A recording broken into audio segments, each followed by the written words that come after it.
Good evening, everyone. This time we're going to discuss the measure of central tendency of ungrouped data.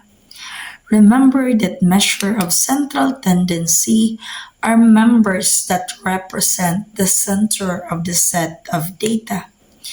The most common measure of central tendency are mean, median, and mode. We are going to discuss the three common measure of central tendency. First, we are going to talk the mean of ungrouped data. When we are going to discuss the mean and when we are going to say mean, it talks or it defines as the average of data in a given value that is representative of all values in the set of data. The formula in getting your mean is equal to the sum of all scores divided by the number of scores. Let's have an example.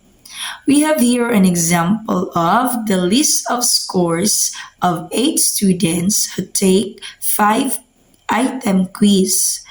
We have 3, 5, 2, 2, 1, 4, 5, 4. In getting the mean of this given ungrouped data, just simply get the sum of the total score divided by the number of of students. Since we have the given of 3, 5, we will just simply add 3 plus 5 plus 2 plus 2 plus 1 plus 4 plus 5 plus 4 divided by 8. So that will give you 26 divided by 8. Therefore, the mean of your ungrouped data is equal to 3.25. Let's proceed to a median of ungrouped data. When we say the median of ungrouped data, median is the middle value of a set of data where all values are arranged in either ascending or descending order. If the frequency of data is odd, then the middle value will be the median of your data. If it is even, then the average of your middle values will be the median of your ungrouped data. Let's discuss this given example. We have here the list of scores of 8 students who take 20 items quiz. The first step that you are going to do in this given data, we have 3, 5, 8, 8, 11, 13, 13, and 16.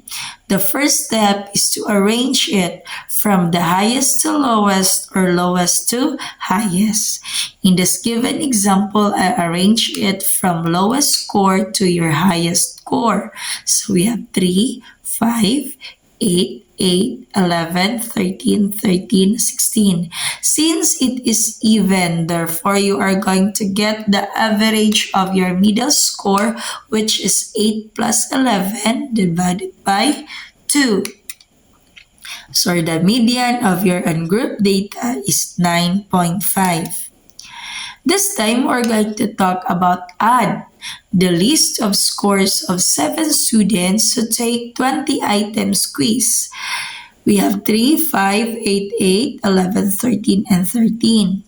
Same step, you are going to arrange from highest to lowest or lowest to highest. So we arrange it from 3, 5, 8, 8, 11, 13, 13.